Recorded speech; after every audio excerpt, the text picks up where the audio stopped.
May I be the first to say good afternoon. It's 12 o'clock.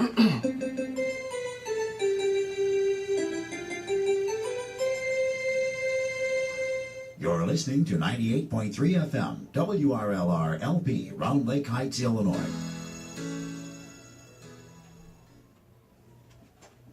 Welcome to the Dave Mierswa Show, the cutting-edge talk show about legal, political, and current issues. Practicing in both Wisconsin and Illinois, David Mierswa is the leading trial attorney, bringing nearly 2 decades of business law, family law, personal injury, and estate planning experience to you. The Dave Mierswa Show, about the people, for the people, and bringing justice to the people. The Dave Mierswa Show, its guests, agents, and WRLR are not rendering any legal advice. All listeners are encouraged to seek legal advice from properly licensed and qualified professionals.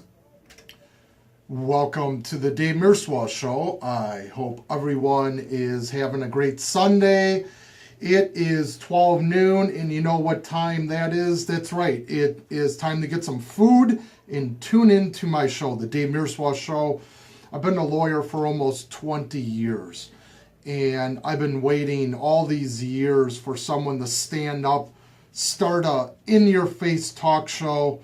And I kept waiting, and finally, it dawned on me. No one else is going to have such a cutting-edge talk show. And I explore all of these topics that people talk about behind the doors and behind their houses and with their friends and family, but they don't want to talk about too much in public. I bring you all of those controversial topics on my talk show. Also, I've been following the 2016 politics. If you've been in a closet somewhere hiding, I'm going to update you. So sit back and relax today.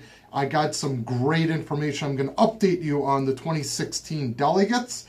And I am also going to do a contribute to Nancy Reagan. And she passed away not too long ago. So I'm going to do a contribute to her.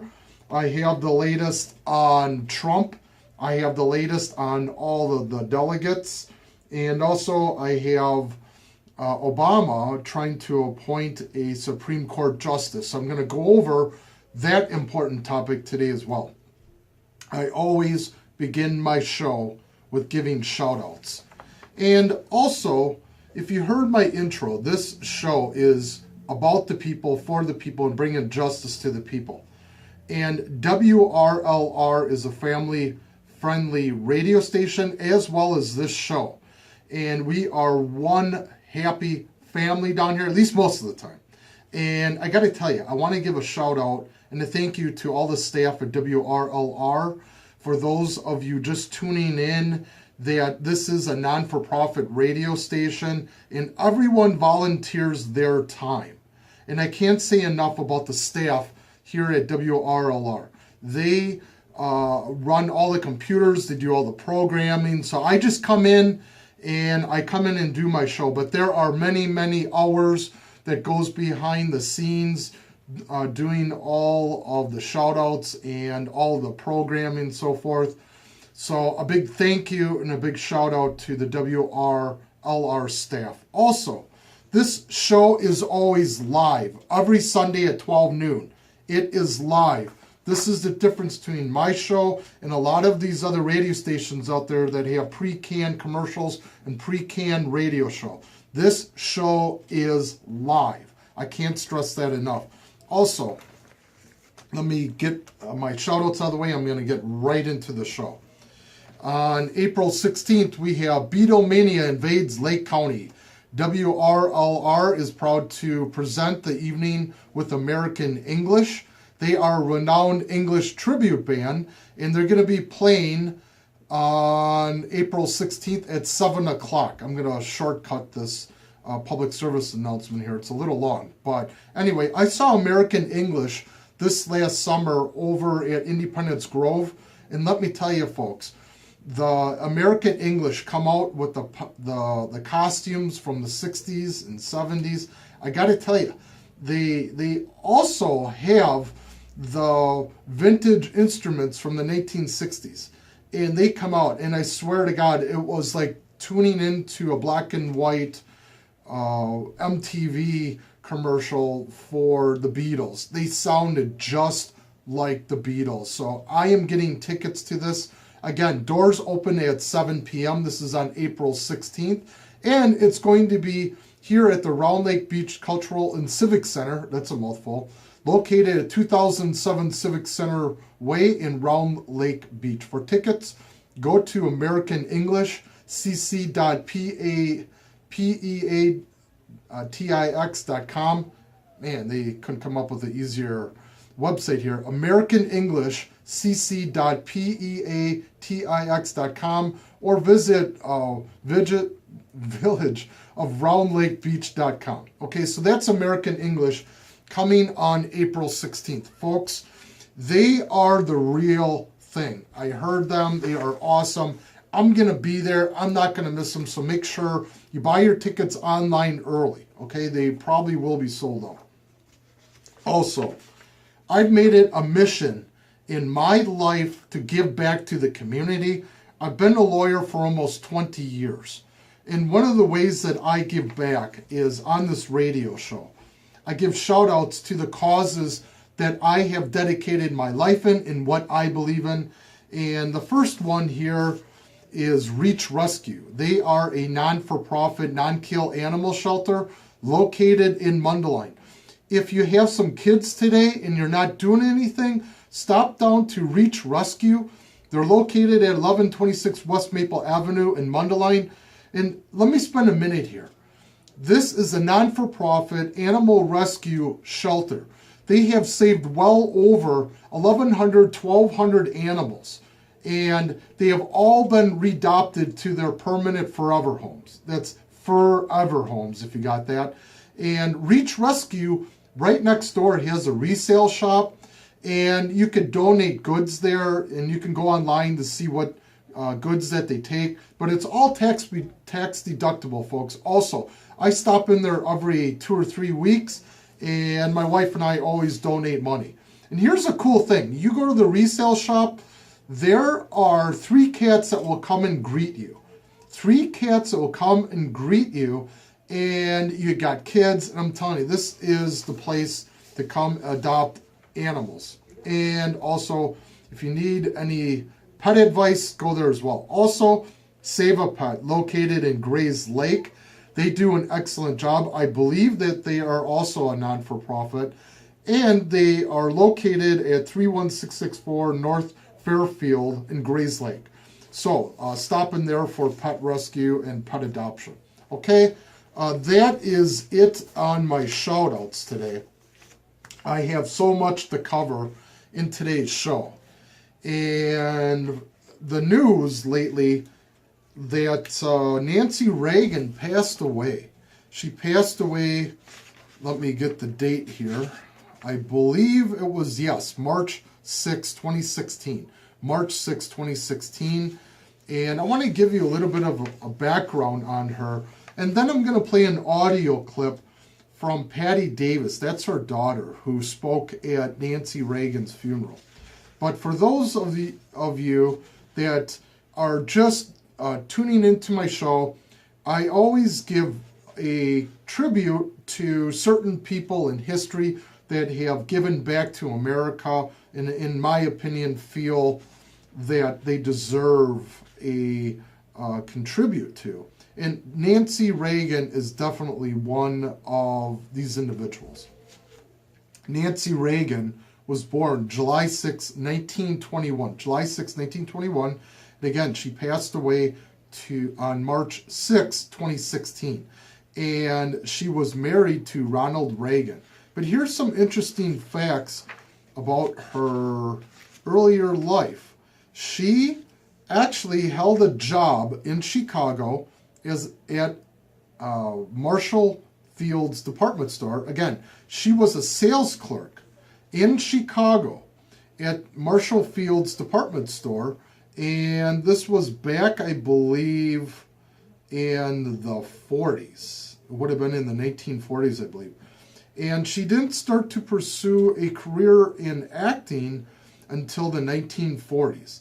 And she had a breakout, and after passing a screen test, she moved to California, and she signed a 7-year contract with MGM, that's Metro Goldwyn and Mayer Studios, in 1949. And later, while acting, she met Ronald Reagan, who he went through a pretty bad divorce, and I believe it was the late 40s, early 50s. So he was just coming out of a divorce, and he did meet Ronald Reagan, who was an actor back in the 40s and 50s. And what was real interesting was that she was First Lady of California in 1967 through 1975. In other words, Ronald Reagan was the governor of California, who was arguably, Ronald Reagan was one of the most conservative presidents that we've had probably in the last 75 to 100 years. And also, he brought that conservatism to California from 1967 to 1975. So Nancy Reagan was the First Lady of California. So kind of interesting there. And also, in 1976, Ronald Reagan ran for president. A lot of people forget that. A lot of people forget that Ronald Reagan ran for president in 1976, and he was not nominated as the Republican nominee. And then in 1980, he succeeded in winning the nomination in the election.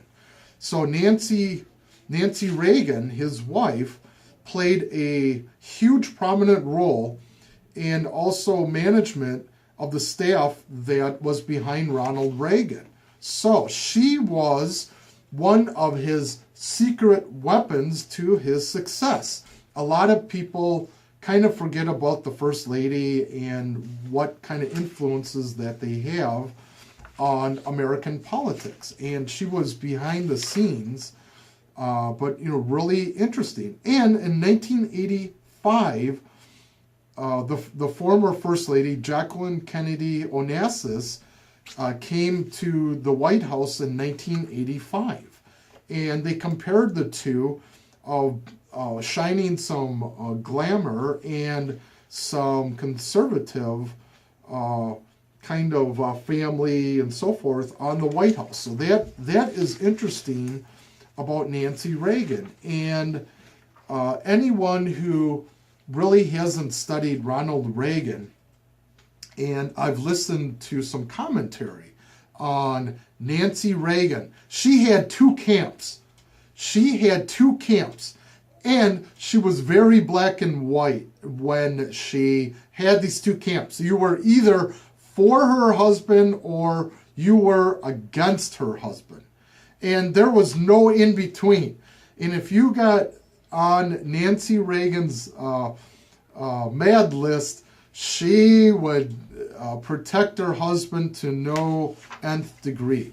And then back in the early 90s, Ronald Reagan was diagnosed with a bunch of different diseases, and her husband, she really took care of her husband. And, it was just sad because Ronald Reagan came down with some pretty severe medical issues, but that's Nancy Reagan for you. And she really took care of her husband all the way up until his death. And I got to say, what a neat lady. And I would not want to go up against her if she was protecting good old Ronnie and so forth. But that's a contribute to Nancy Reagan. And I can't say enough. She was a real icon that really brought conservatism. And also she did reach across the board to a lot of the Democrats as well.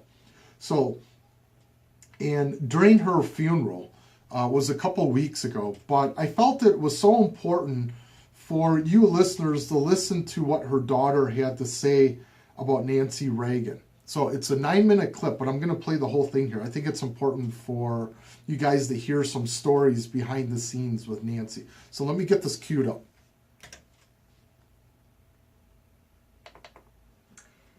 In the months before my father died, my mother repeated often that she had to be there at his last moment. Her determination was ferocious, She simply had to be at his side when he left this world. I said the only thing I could think of and what I thought my father would say, that it was in God's hands. She was there, and occasionally I've thought that even God might not have the guts to argue with Nancy Reagan. As her own health declined, she was quite adamant and vocal about reuniting with my father on the other side after her passing. I am hoping for God's peace of mind that she got her wish. My parents were two halves of a circle, closed tight around a world in which their love for each other was the only sustenance they needed. While they might venture out and include others in their orbit, no one truly crossed the boundary into the space they held as theirs. I saw this exquisitely portrayed in front of me one summer evening when I was a teenager. We used to rent a beach house at Trancas for a few weeks in the summer. And on this evening, with a vivid sunset streaked across the sky, I looked out and saw my parents sitting on the sand, close together, heads tilted in conversation. There was so much vastness around them, the blue Pacific, the orange and pink sky, miles of white sand. And then there was the circle of their own private world, as clear as if it had been traced around them, indestructible, impenetrable, an island for two. I knew I would carry that image with me for the rest of my life. When my father was shot and my mother rushed to the hospital, they at first wouldn't let her see him. I have to, she said. You don't understand how it is with us. The moment before my father died, he opened his eyes, which had been closed for days, and he looked straight at my mother. The circle was drawn again as he left this world. In the weeks after he died, my mother thought she heard his footsteps coming down the hall late at night. She said he would appear to her long after midnight, sitting on the edge of the bed. I don't know anything about the possible passages between this world and the next, but I do know her faith in these visits eased some of her loneliness. They made her feel that he was close by. On one occasion, I am quite certain that she was channeling my father. I'd gone up to her house and found her very busy making phone calls to elected officials, trying to gain their support for stem cell legislation, something she was quite passionate about. She ended one phone call and gave me a somber look. Well, she said, in a calm tone, sounding much more like my father than herself, Karl Rove is dogging my phone calls. Every one I call, he calls right after and tries to get them to oppose stem cell legislation. Right after, I asked? Are you sure your phone isn't bugged?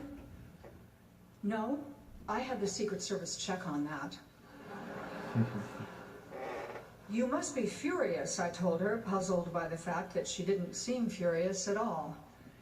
She shook her head no, and her entire demeanor was not only calm, it was practically zen. Even people who never met my mother will know that the word zen has never before been applied to Nancy Reagan. But that was what I saw. There's no time to get upset, she said. There's work to be done. I can't get distracted. I have to keep moving forward. I admit I did say, who are you and what have you done with my mother? Over time, what she referred to as late-night visits from my father ceased. She no longer heard his footsteps in the hall, but she never stopped missing him. She told me once that the reason she had the television on all the time was because it filled the house with sound and made her feel less lonely. Another remedy for her loneliness was to fill the empty spaces with stories and memories. A few days before she died, I reminded her of something that happened many decades ago when we lived in Pacific Palisades.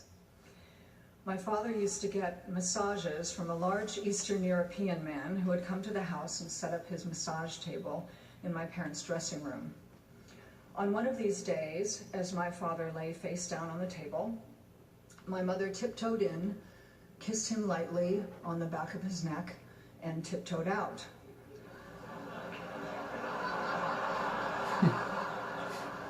He didn't know it was her.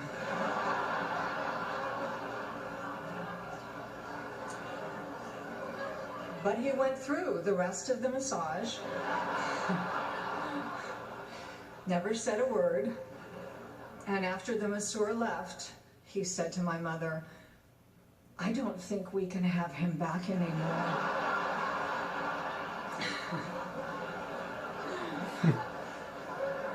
Why? She asked him what happened. Well, he kissed me. When she told him it was her, he was flooded with relief and said, "Thank God, I didn't know what to do." My mother's laughter in remembering that day would, unbeknownst to me, turn out to be the last time I would hear her laugh. It's no secret that my mother and I had a challenging and often contentious relationship. When I was a child, I imagined having warm, comfortable conversations with her, the kind of conversations that feel like lamplight. The reality was far different. I tried her patience, and she intimidated me. We were never mild with one another, whether we were distant and angry or bonded and close. Our emotions burned up the color chart. Nothing was ever gray. But there were moments in our history when all that was going on between us was love. I choose to remember those moments. I choose to remember the mother who held together the gaping wound on the back of her young daughter's head after she fell at a friend's house and cracked her skull open on the fireplace hearth. She drove with one hand and held my head with the other, talking soothingly to me and trying to conceal the fear in her eyes. Watching her was hypnotic. It made my head hurt less.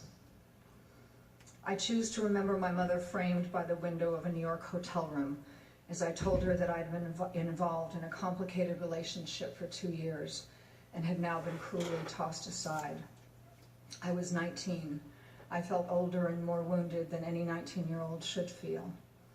I needed a mother, and I came to mine, holding out a fragile hope that she would keep me from crumbling beyond recognition. She did. She didn't judge me.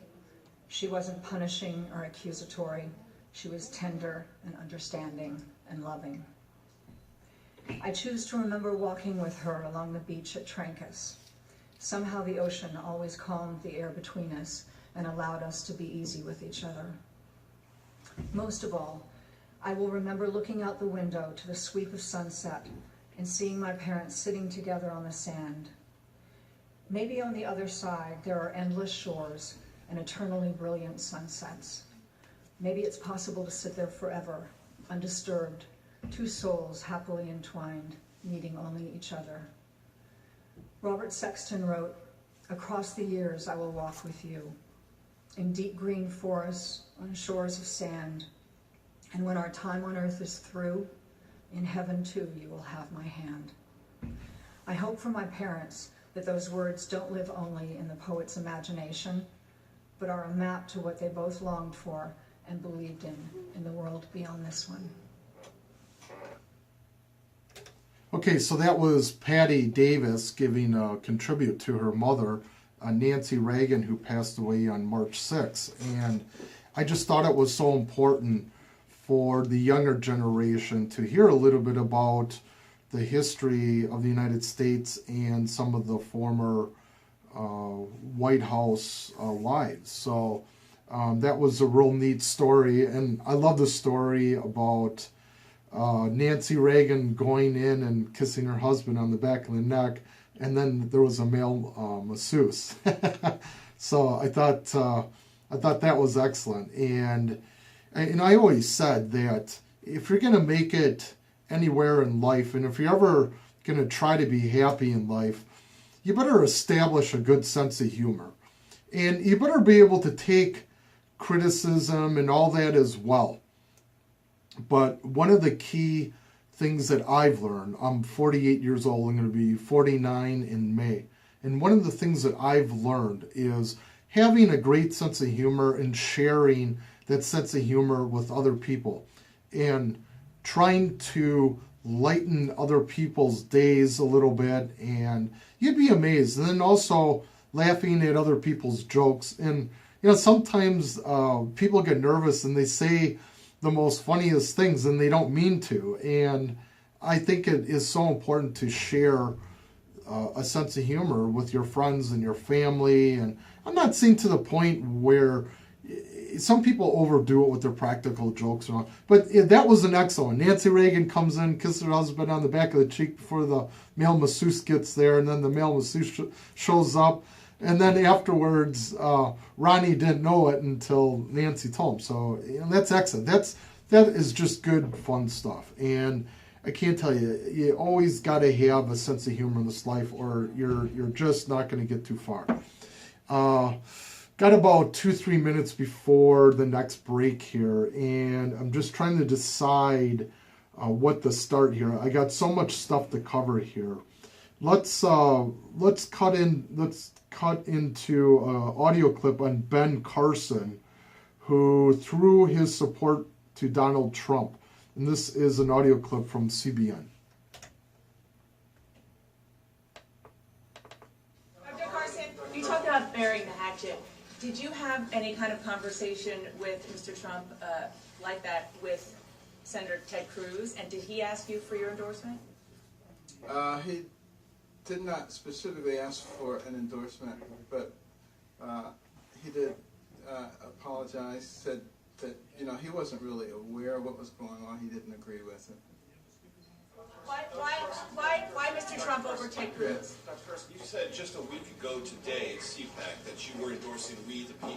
It sounds as if in that intervening time between then and now, you've evolved, and the central focus, what I hear you saying is the effort to stop Donald Trump is what motivated you to endorse him.